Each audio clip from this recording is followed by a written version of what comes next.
Et voilà, des terribles images d'affrontements et de casse. Voilà ce que les Français ont vu samedi soir, samedi après samedi. Là, ça fait 2 semaines maintenant. Les manifestations sur la loi sécurité globale. Alors, ça a surtout dégénéré à Paris. En tout, 67 policiers ont été blessés, notamment par des jets de projectiles, des cocktails Molotov. L'État est-il impuissant face au Black Bloc? On va en parler, face à ces casseurs. Le 0826 300 300 pour réagir. Et cette question que l'on vous pose sur le compte Twitter de Sud Radio: faut-il facturer aux organisateurs les dégâts des manifestations? On va en débattre également. Pour l'instant, c'est très partagé. Vous dites oui à 51%. Le 0826 300 300. Tiens, on va écouter Marie-Claire qui nous a rejoint dans quelques instants. Mais avant, je vous propose d'écouter le sénateur LR Bruno Retailleau. Voilà ce qu'il propose. Écoutez. Je propose que l'on crée des brigades anti-Black Bloc, parce qu'il faut réussir sur une longue distance à observer des caméras de vidéoprotection. Elles seraient instituées un peu comme des brigades antiterroristes. Leur fonction, leur unique fonction, ce serait cette infiltration, ces études des images pour pouvoir prendre des individus et les confondre pour qu'on puisse avoir des incriminations qui les mèneraient directement en prison, par exemple. Voilà, ce que dit Bruno Retailleau, en fait, c'est qu'en ce moment, on ne travaille pas sur ces images pour identifier les casseurs. C'est pour ça qu'ils ne sont pas condamnés, par exemple. Est-ce qu'il faut former, Philippe Bilger, par exemple, je n'y avais pas pensé, des milices anti-Black Bloc chargées de scruter les images, par exemple? Le sénateur Retailleau n'a pas tort de proposer quelque chose qui pourrait répondre au défi permanent de violence et de désordre qui est lancé à la démocratie française. Mais ça ne résoudra pas forcément le problème. Et ce qui me paraît très inquiétant, et je vais peut-être choquer, c'est que je crois que je ne pense pas une seconde que la police laisse faire, hein, c'est clair. Ouais. Manifestement, samedi, elle était dépassée en tentant tout de même de faire un peu front à tout cela. Mais il y a 2 choses fondamentales qui me paraissent graves. C'est que la force légitime d'une démocratie avec la police se limite.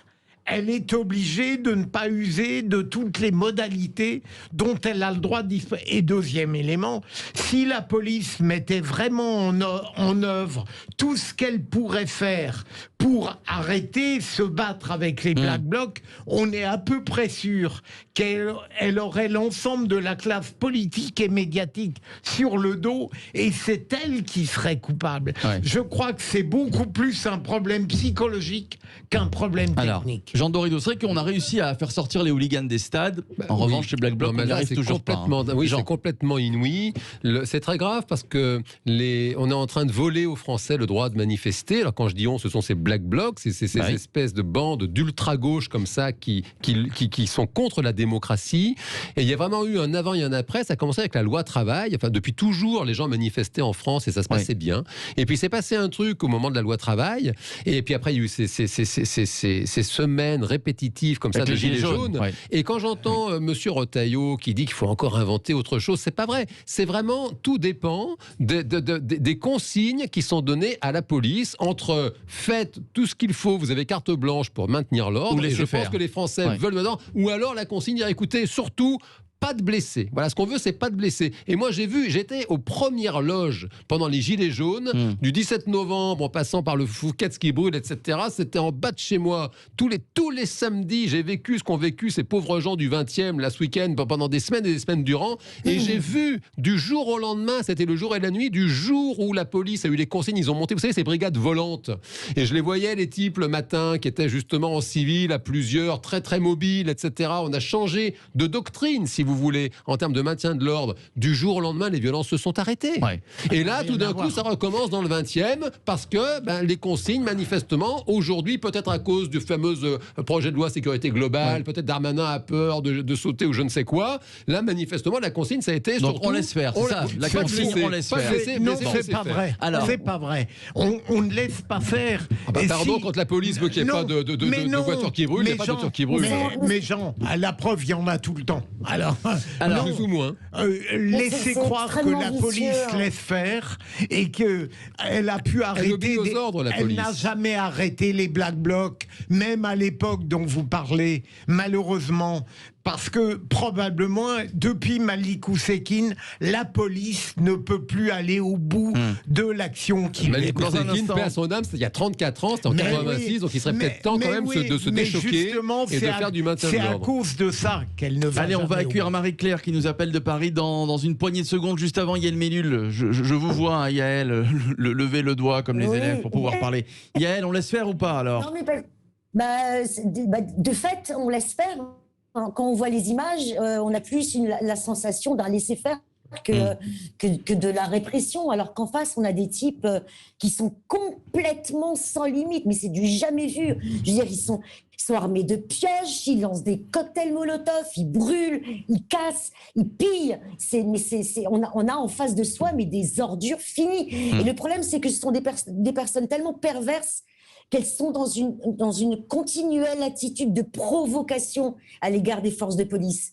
Et les forces de police, je trouve, vraiment, ont quand même, malgré tout, malgré les incidents très malheureux qui peuvent y avoir, mais extrêmement rares, ils ont un gros self-control, parce que s'ils devaient répondre à la hauteur de des provocations qu'ils se prennent dans la gueule, mais on aurait des violences policières, mais à tire-larigot. Tiens, Marie-Claire, qu'est-ce que vous en pensez? Je pense plutôt que les consignes, c'est justement ne pas tomber dans ces provocations-là. Ouais. Marie-Claire qui nous appelle de Paris. Bonsoir Marie-Claire. Bonsoir. Alors tout d'abord, moi je voudrais dire qu'il va falloir oublier le registre Malik Oussekine. On n'est plus du tout dans la même configuration. Moi je pense, je dis pas que la police, on laisse faire. La police, je pense qu'il faut lui donner des consignes. Maintenant, on va encore nous sortir qu'on est dans un état de droit. Je voudrais seulement dire qu'il ne faut pas sortir de l'ENA pour savoir qu'un pavé, de l'acide ou tout autre projectile lancé sur quelqu'un peut tuer. Ça dépend de la force de l'impact et l'endroit où ça peut atterrir, ça se révèle mortel.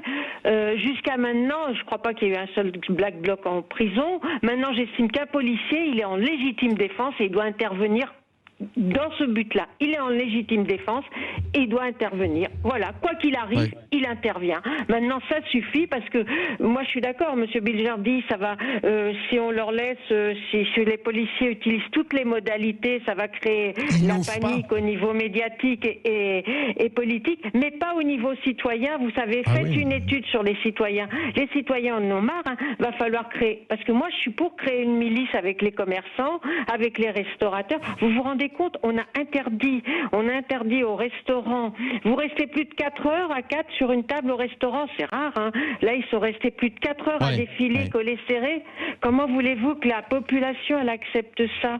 Donc les caméras, je suppose que M. Rotaillot, bah oui évidemment, mais les caméras, je pense qu'elles doivent être exploitées. Bon, même si on les détruit. Mais là, il faut vraiment faire quelque chose, quoi. Il faut que les Français se rassemblent. Donc si vous avez un numéro où les Français peuvent se rassembler, il faut faire une milice. Nous avons une République extrêmement fragilisée. C'est la déliquescence dans beaucoup de domaines. La sécurité, la confiance. Et puis aussi, les organisateurs des manifestations doivent avoir un service d'ordre pour protéger leurs manifestants. On devrait exiger cela au niveau de l'enregistrement. Pour autoriser la manifestation, c'est vrai aussi. Et puis alors, quand on me dit on peut pas faire appel à l'armée, puisque on m'a dit c'est une question de législation, vous savez, monsieur, on a bien su modifier la législation pour nous enfermer ou nous confiner du jour au lendemain. Si on mettait toute l'armée le long des rues, ou alors à ce moment-là ils n'interviendraient pas. Vous savez, j'étais à une manifestation, je vais en terminer parce que je ne veux pas prendre l'antenne, avenue de la Grande Armée. Au moment des gilets jaunes, la pharmacie qui a été mise à sac, j'étais juste devant et j'ai pas pu la protéger parce que j'étais toute seule. J'ai dit à des gilets jaunes, je dis mais on va faire quelque chose, ils vont tout casser. Et on m'a répondu bah oui, mais pour obtenir quelque chose il faut casser. J'ai dit mais non, c'est faux. J'ai pris des photos et après je suis allée porter les photos. Merci à vous Marie-Claire, merci pour votre témoignage, merci d'avoir débattu avec les Vrais Veaux au 0826 300 300.